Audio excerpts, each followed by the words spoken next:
Hello friends, welcome to மக்கள் சேவை channel. இன்றைக்கி நம்ம ஒரு முக்கியமான இன்ஃபர்மேஷன் பற்றி தான் பார்க்க போகிறோம். அதாவது தமிழகத்தில் பள்ளிகள் திறப்பு குறித்து ஒரு முக்கிய அறிவிப்பு வெளியிட்டிருக்காங்க. இப்போ இதை பற்றின மொத்த இன்ஃபர்மேஷன் தான் இந்த வீடியோ பார்க்க போகிறோம். இந்த வீடியோ ஸ்கிப் பண்ணாமல் ஃபுல்லாக பாருங்கள். அது மட்டும் அல்ல, இந்த வீடியோ நிறைய பேருக்கு ஷேர் பண்ணுங்க. ஓகே, அதாவது தமிழ்நாடு அரசு மற்றும் அரசு உதவி பெறும் உயர்நிலை மேல்நிலை பள்ளிகளில் 6 முதல் 9ஆம் வகுப்பு வரை மாணவர்களுக்கு ஏப்ரல் 24 எக்ஸாம் முடிஞ்சு கிட்டத்தட்ட ஏப்ரல் 25 கோடை விடுமுறை பார்த்தா அழிச்சு இப்போ வரைக்கும் லீவ் போயிட்டுருக்கு. கோடை விடுமுறை முடிந்து அனைத்து பள்ளிகளும் ஜூன் 2 திறக்கப்படும் என தெரிவிக்கப்பட்டது. ஆனால் கோடை வெயில் காரணமாக தமிழ்நாட்டில் பள்ளிகள் திறப்பு தள்ளி போகும் வாய்ப்பு இருப்பதாக கூறப்பட்டது. இந்நிலையில் தமிழகத்தில் கோடை விடுமுறை முடிந்து ஜூன் 2 பள்ளிகள் திறக்கப்படும் என பள்ளி இயக்குனர் பார்த்தா தெரிவிச்சிருக்காரு.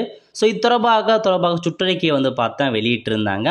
அதாவது வெயில் தாக்கம் அதிகமாக இருந்தால் மேபி எக்ஸ்டெண்ட் பண்ணுறதுக்கான வாய்ப்புகள் இருந்துச்சு. பட் இப்போ பார்த்தா வெயில் குறைஞ்சிருச்சு. அதனால் பார்த்தா ஸ்கூலுக்கான தேதியை தள்ளி போகாது. ஜூன் 2 கண்டிப்பாக சொன்ன தேதியில் பள்ளி திறக்கப்படும் அப்படின்ற மாரி பள்ளி கல்வித்துறை அதிரடியாக பார்த்தா சொல்லிட்டாங்க. இதுதான் உங்களுக்கான இன்ஃபர்மேஷன். ஸோ இதுக்கப்புறம் ஸ்கூலுக்கான ஓப்பன் டேட்லாம் பார்த்தா தள்ளி போகாது. ஜூன் 2 கண்டிப்பாக உங்களுக்கு ஸ்கூல் ரீஓப்பன் அப்படின்றத மென்ஷன் பண்ணிட்டாங்க. ஸோ உங்களுக்கு அன்றைக்கே பார்த்தா புக்ஸ்லாம் தரப்படும் அப்படின்றதையும் மென்ஷன் பண்ணியிருக்காங்க. அது மட்டும் இல்லாமல் புதுசாக திறந்த பள்ளிகளில் பார்த்தா சத்துணவு திட்டமும் நாங்கள் கொண்டு வரோம் அப்படின்றதையும் இதன் மூலமாக தெரிவிச்சிருக்காங்க. இதாங்க உங்களுக்கான இன்ஃபர்மேஷன். ஸோ பள்ளி மாணவர்கள் தயாராக இருந்துக்கோங்க. ஜூன் 2 உங்களுக்கான ஸ்கூலை ரீஓப்பன் பண்ணுறாங்க. எல்லாமே பார்த்தா ரெடியாக வாங்கி வச்சுக்கோங்க. ஸ்கூல் போகிறதுக்கு தயாராகிக்கோங்க. ஆல் த ஃப்ரெண்ட்ஸ், கண்டிப்பாக இந்த பிடிச்ச லைக் பண்ணுங்கள். அது மட்டும் அல்ல, இந்த வீடியோ நிறைய பேருக்கு ஷேர் பண்ணுங்கள்.